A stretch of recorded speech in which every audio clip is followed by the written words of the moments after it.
우리는 지금 계속해서 이사야 선지자가 전하고 있는 말씀을 지금 우리가 배워가고 있습니다. 이사야 선지자는 현실이 너무 암울하고 어떻게 보면 하나님의 뜻과 정반대의 길을 걸어가고 있는 하나님의 백성들의 모습을 바라보면서 하나님의 메시지를 전하고 있죠. 근데 하나님 또한 그런 백성이 하나님을 모르게끔 하나님을 무지한 상황 속에 네가 그들에게 아무 말 하지 말라. 그들이 하나님 앞으로 돌아오는 것을 네가 좀 막아라.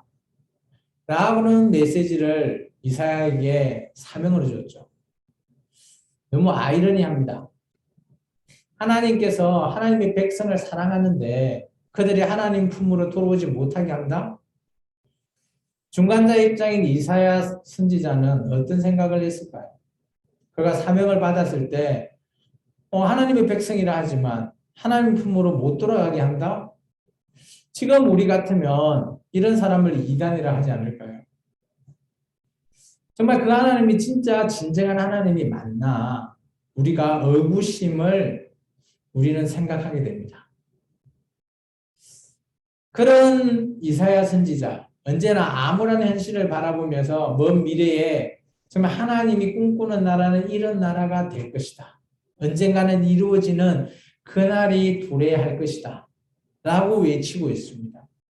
하나님께서 전하지 말라 하지만 그런 날 항상 우리에게 꿈이 있기에 소망이 생기고 그 소망이 있기에 우리가 하나님을 바라보는 거 아닙니까?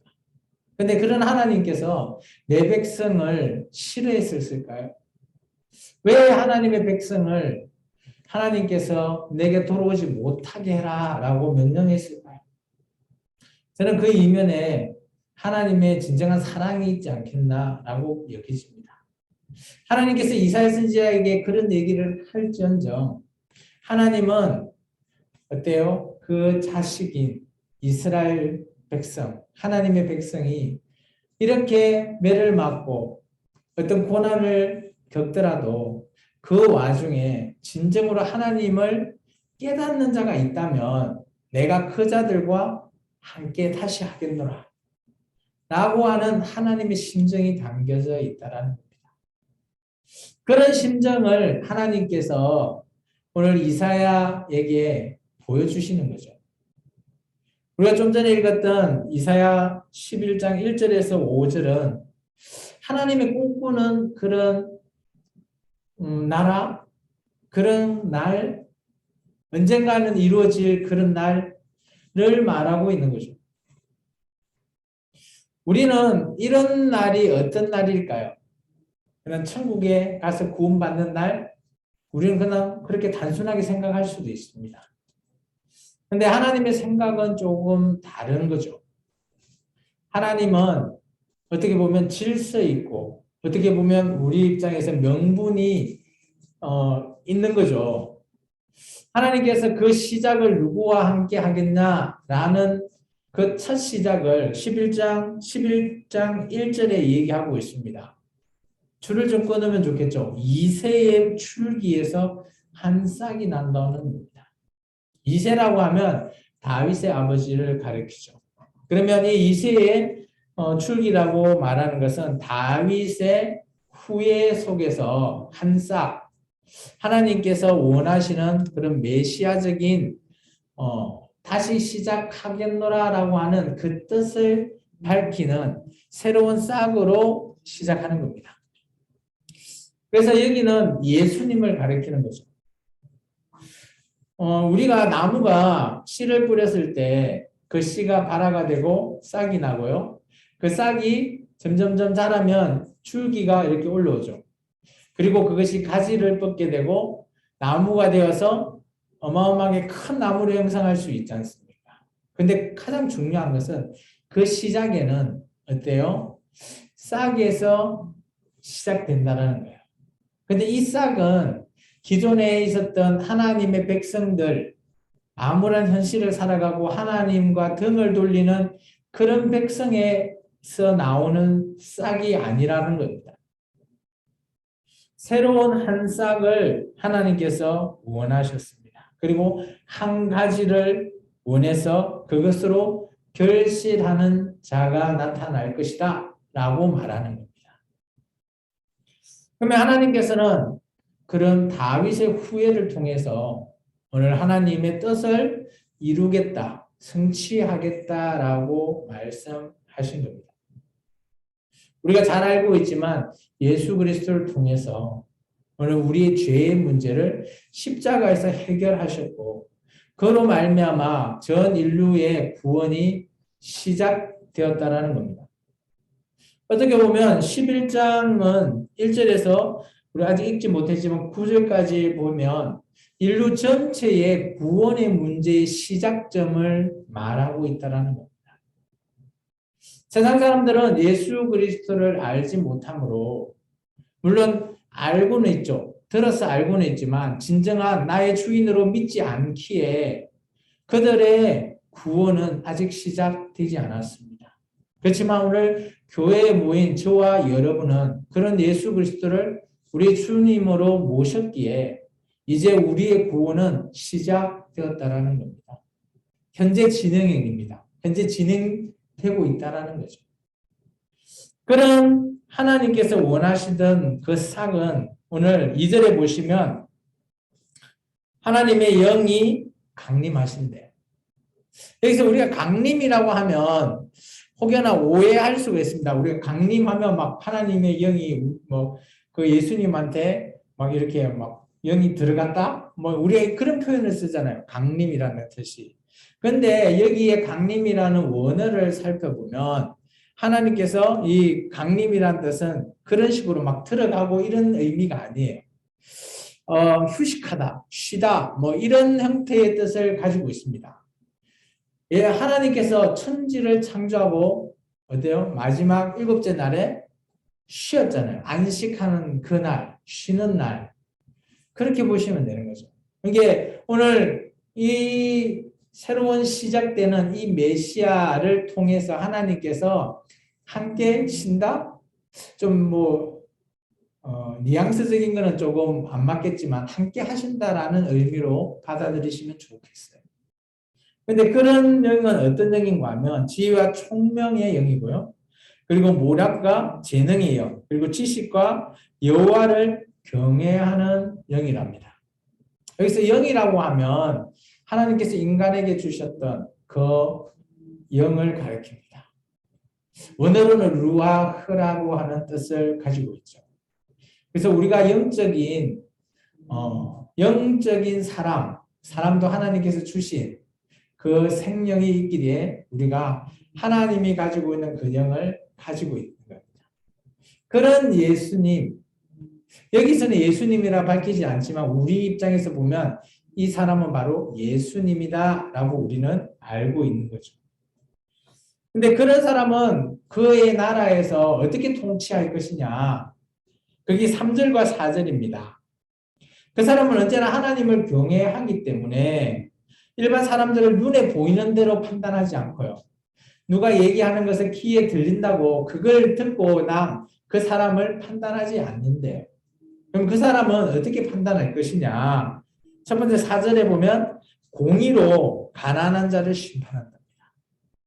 하나님 혹시 기억나요? 하나님께서 하나님 나라를 다스릴 때 모토가 뭐였죠? 공의와 정의로운 그 나라로 다스리겠다라는 거 아닙니까? 오늘 이 자도 어때요? 공의로 가난한 자를 심판하고 정직으로 세상의 겸손한 자를 판단하겠다라는 거예요. 어떻게 보면 하나님의 그 진정한 하나님 나라의 표를 그대로 이루어 나아가는 자, 그 자가 이새의 줄기에서 날 자다라는 것을 말하고 있습니다.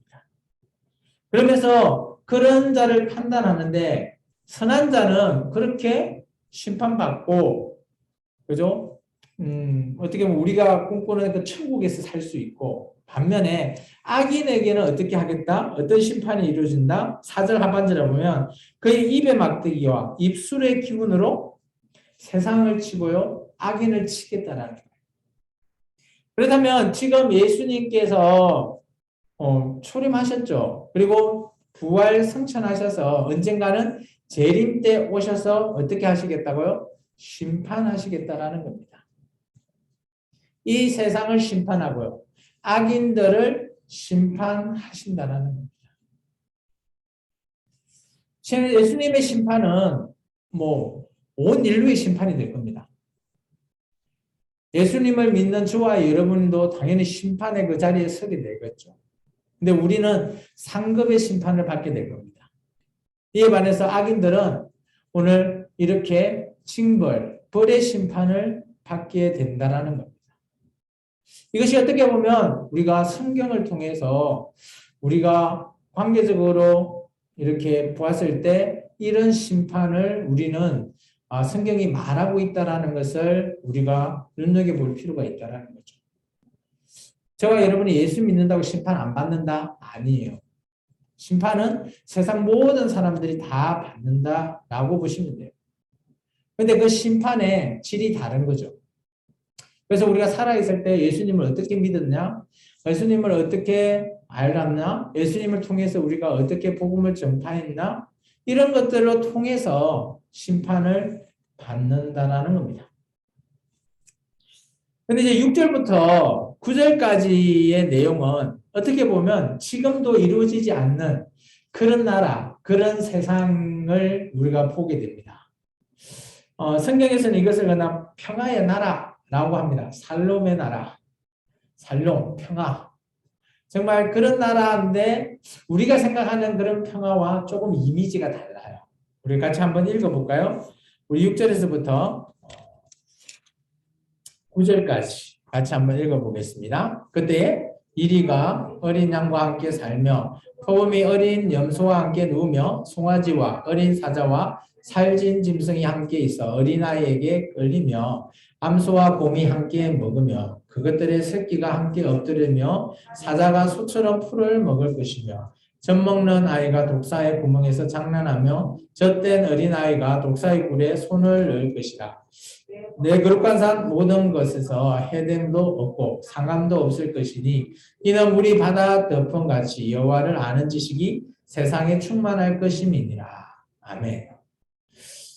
6절부터 보면 참 허무맹랑한 소리같이 들립니다. 그러지 않나요? 사자가 어때요? 사자가 배가 고프면 잡아먹어야 되는데 뭘 먹어요? 동물을 먹는 게 아니라 풀을 먹는데요. 혹시 그런 모습 본 적 있나요? 저는 못 본 것 같은데. 저도 사자를 직접적으로 본 거는 동물의 맛밖에 못 봤으니까 사자의 그 생태계는 TV를 통해서 야생 사자의 모습을 보긴 했지만 그런 사자들이 풀을 먹는 장면은 좀처럼 저는 보지 못한 것 같아요. 그리고 보면 이리가 어린 양과 함께 산대요. 이게 도저히 이루어질 것 같나요? 어린아이가 독사의 구멍에 손을 넣어도 독사가 안 무는 그런 나라.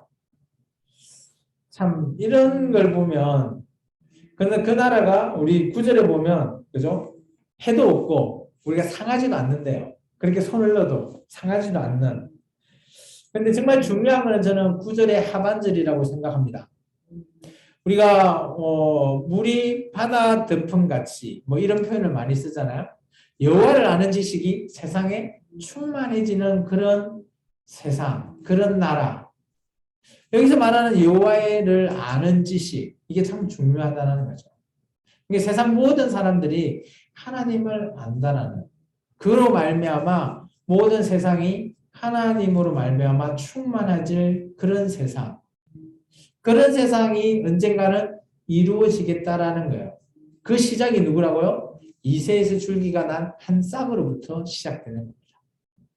저는 이 1절에서부터 9절 내용을 통해서 봤을 때 어떻게 보면 예수님께서 시작하여서 아직 그 끝이 이루어지지 않았죠. 아마 그 끝은 예수님이 이 땅에 재림하게 될 때, 그때야 비로소 이루어질 그 나라이지 않겠나. 성경에서 조금 추측해 보면 아마 천년왕국 때나 아니면 그 이후 때 정도로 보여집니다. 어쨌든 간에 이런 세상은 지금 우리의 상식으로서는 도무지 허무맹랑하게만 들려질 뿐이죠. 근데 언젠가는 이런 날이 온다라는 겁니다. 그렇다면 오늘 이스라엘 백성의 현실을 우리가 한번 살펴볼까요? 현재 어떻게 이사야 선지자가 전하고 있는 이 당시에 예루살렘은 어떤 상황인가요? 그 당시 예루살렘 상황을 조금 제가 간략하게 설명하면 북이스라엘과 남유다가 이렇게 나누어져 있고요. 아수르가 지금 막 점령하기 위해서 내려오고 있는 그런 상황이었죠. 우리가 지난주 살펴봤을 때. 그때 뭐 어떤 내용은 북이스라엘이 이제 멸망당한 이후의 모습도 보여주기도 했고요. 또 남유다가 어때요? 그 아수르가 둘러싸고 있는 그 성에서 하루아침에 히스기야 왕 6년 때 18만 5천 명이 다 죽어버리는 그런 또 하나님의 도우심을 또 체험하기도 한 그런 현실을 아마 이들이 겪어보고 있는 그런 상황인 것 같습니다. 그런 상황에서도 하나님을 제대로 알고 돌아가려고 하는 자가 몇이나 되었을까요? 아마 성경을 보면 그런 자가 제가 보기에는 1도 없는 것 같이 보여집니다. 그런데 그런 자를 위해서 오늘 좀 더 이제 구체적으로 오늘 그 예루살렘, 그 남유다와 북이스라엘 이런 나라에도 오늘 지금 전쟁을 하는데 그러지 않고 평화로운 세상 그런 날이 언젠가는 오게 될 것이다 라는 것을 말하고 있습니다. 근데 그 세상이 지금 있는 현실 이사야 선지자가 부르고 외치고 있는 그 하나님의 백성이 아니라는 거예요. 그러면 어떤 백성과 함께 하겠냐? 그게 이제 우리가 10절부터 16절까지 내용을 통해서 알 수 있습니다. 같이 한번 읽어보겠습니다. 10절부터입니다. 그날에 이새의 뿌리에서 한 싹이 나서 만민의 기치로 설 것이요 열방이 그에게로 돌아오리니 그가 거하는 곳이 영화로우리라. 그날에 주께서 다시 그의 손을 펴사 그의 남은 백성을 아수르와 애국과 바드로스와 구스와 엘람과 시날과 하맛과 바다 섬들에서 돌아오게 하실 것이라. 여호와께서 열방을 향하여 기치를 세우시고 이스라엘의 쫓긴 자들을 모으시며 땅 사방에서 유다의 흩어진 자들을 모으시리니 에브라임의 질투는 없어지고 유다의 괴롭게 하던 자들은 끊어지며 에브라임은 유다를 질투하지 아니하며 유다는 에브라임을 괴롭게 하지 아니할 것이요 그들이 서쪽으로 블레셋 사람들의 어깨에 날아 앉고 함께 동방 백성을 노락하며 에돔과 모압에 손을 대며 암몬 자손을 자기에게 복종시키리라. 여호와께서 애굽 해만을 말리시고 그의 손을 유브라데 하수 위에 흔들어 뜨거운 바람을 일으켜 그 하수를 쳐 7갈래로 나누어 신을 신고 건너가게 하실 것이라.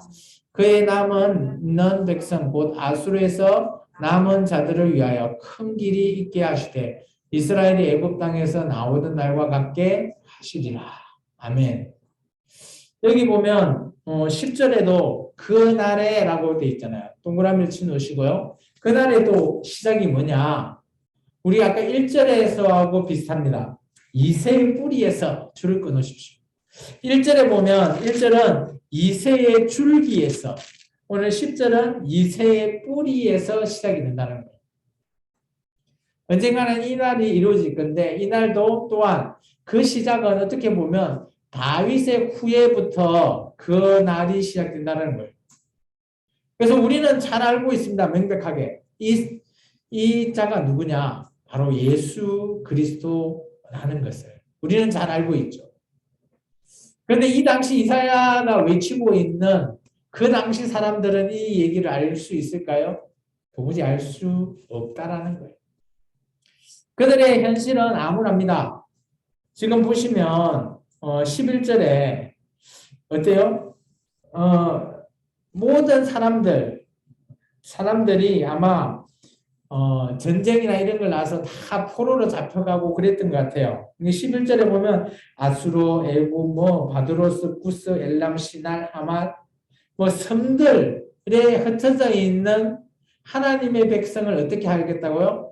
돌아오게 하겠다고요. 어디로요? 하나님이 원했던 그 가나안 땅에 다 흩어져 있는 뿔뿔이 포로로 잡혀가고 흩어져 있는 그 백성을 돌아오게 해서 그들과 함께 하겠다는 겁니다. 그렇다면 현재 이사야 선지자가 외치고 있는 그 당시의 백성과는 전혀 다른 백성이다라는 겁니다. 하나님께서는 하나님의 백성이 잘못하면 하나님께서는 진노하시고 멸망까지 하나님께서는 계획하셨다면 끝까지 이루십니다. 그런 하나님 마음은 얼마나 안타까울까요? 그렇지만 또 하나님은 또 꿈꿉니다. 소망하는 거죠. 그래도 하나님을 알고자 하는 남아있는 몇몇 백성, 하나님의 백성이 있다면 그 백성과 내가 함께 하겠노라 라는 거죠. 그런 자를 오늘 돌아오게 해서 하나님께서 오늘 이스라엘에서 다 흩어진 자를 모아서 시작하겠다는 겁니다. 16절에 보면 그의 남은 백성, 이 백성이 하나님과 함께할 그날 내 백성이 되겠죠. 아마 이 아수르에서 남은 자들 이런 거 보면 아수르가 북이스라엘을 멸망시킨 것 같아요. 그리고 포로로 다 잡아가서 아수르가 다른 곳에 다 흩어지게끔 만들어 놓은 것 같습니다. 그런 백성을 오늘 어때요? 하나님께서 이스라엘의 애굽에서 출애굽했던 것처럼 그들을 다시 가나안 땅으로 데리고 오겠다라는 겁니다. 어떻게 보면 이때의 그날은 이루어졌나요? 물론 이루어졌다라고 볼 수도 있습니다. 그렇지만 이것이 전부가 이대로 이루어졌나? 또 아닌 것 같기도 하고요. 근데 어쨌든 간에 여기서 말하는 그날은 하나님께서 그래도 그 이스라엘 민족에게 소망을 주는 그날이 하는 겁니다. 그러면 이런 소망을 전해받은 백성들은 어떻게 해야 될까요? 여러분은 지금 현실이 암울합니다. 하면 현실이 걱정이 돼요. 어떻게 살아갈까? 이런 상황에서는 도저히 살지 못하겠다라고 하는 그런 현실 속에서 하나님의 선지자가 여러분에게 메시지를 전합니다. 상황은 이럴지라도 하나님께서 언젠가는 이렇게 우리를 회복시킬 날에 있을 거라는 거예요. 그날에 여러분과 함께 하실 하나님, 그런 하나님이 여러분의 구원 되실 겁니다. 라고 말하고 있다는 거죠. 그때 그 얘기를 들었던 백성들의 반응은 어떤 모습을 해야 될까요? 현실이 암울하니까 그 얘기가 귀에 들리지 않을까요? 아니면 이에 반해서 그 얘기가 너무 소망이 되니까 할렐루야 하면서 찬양해야 될까요? 그 얘기가 바로 12장에 나옵니다. 구원의 문제, 그리고 거기에 반응하는 오늘 백성의 모습을 얘기하고 있습니다. 12장 1절에서부터 우리가 말씀을 한번 읽어보겠습니다. 2절까지입니다. 1절에서 3절까지 먼저 읽어보겠습니다. 그날에 내가 말하기를 여호와여 주께서 전에 넌 내게 노하셨으나 이제는 주의 진노가 돌았고 또 주께서 나를 아니하시오니 내가 주께 감사하겠나이다 할 것이니라. 보라 하나님은 나의 구원이시라. 내가 신뢰하고 두려움이 없으리니 주 여호와는 나의 힘이시며 나의 노래시며 나의 구원이심이니라. 그러므로 너희가 기쁨으로 구원의 우물들에서 물을 기르리로다. 아멘. 오늘 이 모습이 어떤 모습이에요? 하나님께서 우리를 구원하실 그날이라는 거죠. 12절에 그날 나오잖아요.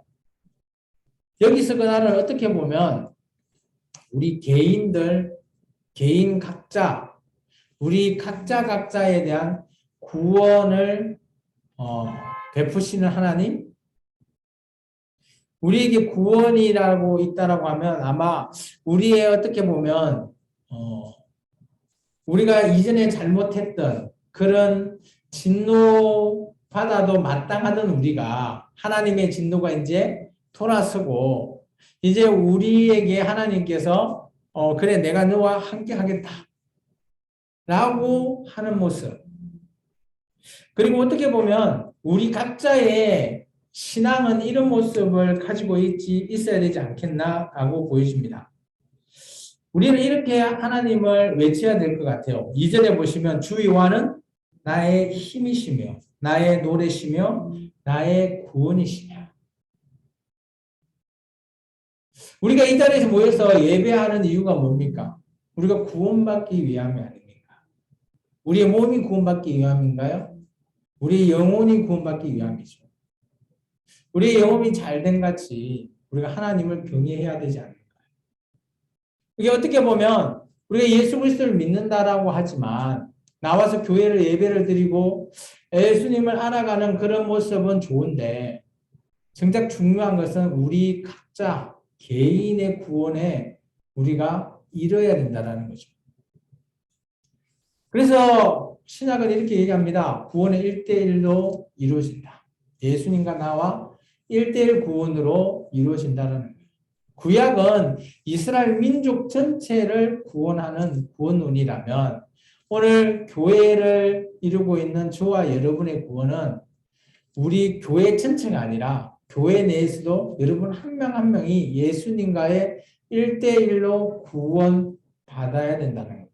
받는다라는 거죠. 오늘 이 말처럼. 그래서 우리가 그때 해야 될 고백이 저는 2절의 말씀입니다. 주님은 나의 힘이시고 노래시고 구원이시다. 감사해야 되는 거죠. 찬양해야 된다는 거예요. 그런 모습. 오늘 이스라엘 백성에게 외치고 있는 이사야 선지자 얘기를 들었던 그 남은 자들은 아마 그런 모습으로 감사했을 거고 찬양했을 것 같습니다. 오늘 우리가 이 글을 읽고 있는 오늘 우리들에게도 우리 각자의 구원의 그런 소망, 구원의 고백, 하나님 앞에 이 자리에서 해야 되지 않을까요? 그리고 나서 그날에는 또 하나님의 백성에게 이렇게 선포합니다. 4절에서부터 6절까지 한번 읽어보겠습니다. 그날에 너희가 또 말하기를 여호와께 감사하라. 그의 이름을 부르며 그의 행하심을 만국 중에 선포하며 그의 이름이 높다 하라. 여호와를 찬송할 것은 극히 아름다운 일 하였음이니 이를 온 땅이 알게 할지어다. 시온 주민아 소리 높여 부르라. 이스라엘의 거룩하신 이가 너희 중에 크심이니라 할 것이니라. 여기 보면 어떻게 보면 이 5절에서 6절의 모습은 오늘 우리가 하나님 앞에 예수 그리스도로 말미암아 구원받고 하나님 앞에 예배하는 자의 모습을과 좀 유사하다라고 저는 보여집니다. 여기 보면 이제 아름다운 그죠? 5절에 보시면 아름다운 일을 했다라고 하잖아요. 이 아름다운 일이 뭘까요? 이 아름다운 일이라고 하는 것은 저는 이거로 생각합니다. 오늘날 교회에 예수님의 십자가의 사건과 부활 사건과 뭐 맞물려서 생각해 볼 수 있다라는 겁니다. 우리 측면에서 이 일을 적용해 보자면요. 그리고 온 땅이 알게 해라라는 것은 오늘 예수님께서 그 제자들에게 행했던 명령이겠죠. 사도행전 1장 8절의 말씀. 너희가 오직 권능을 받고 하나님의 복음의 말씀을 뭐 거기에 있는 유대나 사마리아 그리고 마지막 땅끝이라고 하는 민족적 얘기를 하면 유대인 뭐 혼혈인 그리고 이방인 전체에게 너희가 복음을 전해라. 오늘 여기 보면 온 땅에 알게 해라라고 하죠. 아름다운 일을. 이게 주님의 그런 사건, 십자가의 사건과 부활 사건을 말미암아 온 땅에 구원이 있는 예수님의 복음을 전케하라 라고 저는 적용해 보고 싶습니다. 그리고 여기 보면 시온 주민이라고 하죠. 시온 주민은 시온이라고 하는 건 그 당시 예루살렘에 있는 산이죠.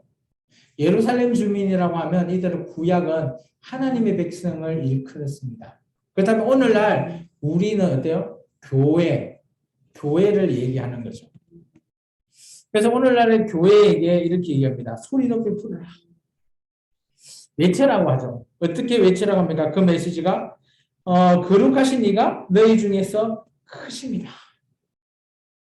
이것은 뭔가요? 우리가 하나님을 선포하는 일입니다. 예수 그리스도를 전파하는 일이죠. 복음을 전하는 일. 저는 이것이 그냥 지금 우리식으로 표현하면 전도가 아닐까라고 생각되어 줍니다. 그렇다면 구원받은 백성이 마땅히 해야 될 부분은 오늘날 5절과 6절을 우리식으로 변경해 보면 예수님의 그 복음을 믿지 않는 모든 자에게 전하는 사명을 갖고 전파하는 그런 일. 그 일이 오늘날 교회가 하고 있는 일이잖아요. 그리고 구원받은 자 백성이 해야 될 마땅한 사명이다라고 저는 보여집니다. 오늘 이사야 선지자가 말하고 있는 이 12장은 그렇게 구원받은 백성이 하나님께 감사하고 찬양해야 될 이유가 거기에 있다라는 거죠. 자기들, 자기 민족뿐만 아니라 온 땅이 다 알게 해라라는 거죠. 온 땅이. 이 믿지 않는 모든 자들이 다 여기서 말하면 여호와 하나님을 알게 하라. 우리 교회에 적용하면 이 주 예수 그리스도를 복음을 전 세계 선교와 전도를 통해서 알게 하라라고 하는 그런 표현과 동일하다라고 저는 여겨집니다.